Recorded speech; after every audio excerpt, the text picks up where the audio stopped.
ایک ہندو بارات ایک شہر سے دوسرے شہر جا رہی تھی۔ اس میں ہزاروں افراد موجود تھے۔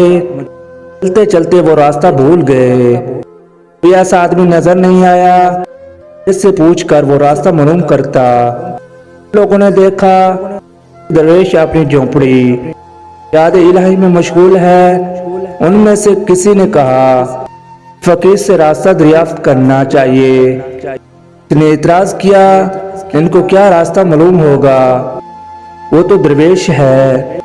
نے کہا آخر پوچھ لینے میں کیا حرج ہے۔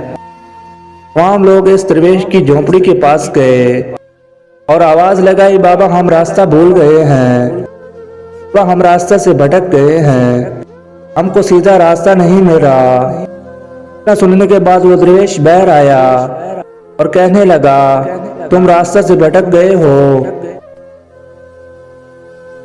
تم کو راستہ بتا دوں یا راستہ دکھا دوں؟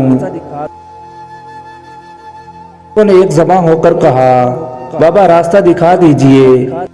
درویش نے کہا تم سب اپنی اپنی آنکھیں بند کر تم کو راستہ دکھا دیتا ہوں۔ سبوں نے اپنی آنکھیں بند کر لیں۔ سامنے کعبہ نظر آیا اور مدینہ منورہ نظر آیا۔ وہ درویش کہنے لگا تمہارا راستہ یہی ہے، تم ایک مدت سے بھٹکے ہوئے ہو۔ انہوں نے آنکھ کھول دی اور سبوں نے لا الہ محمد رسول اللہ، سبوں نے لا الہ الا اللہ محمد رسول اللہ پڑھ کر اسلام میں داخل ہو گئے۔ ان لوگوں کو دنیا آخرت دونوں کا راستہ مل گیا۔ کو کہتے ہیں اولیاء اللہ کی تبلیغ کے ایک وقت میں ہزاروں انسان کا حلقہ اسلام میں داخل کر دیا۔ یہ اللہ کے ولیوں کی شان ہے کہ تھوڑی دیر میں عظیم کام انجام دیتے ہیں۔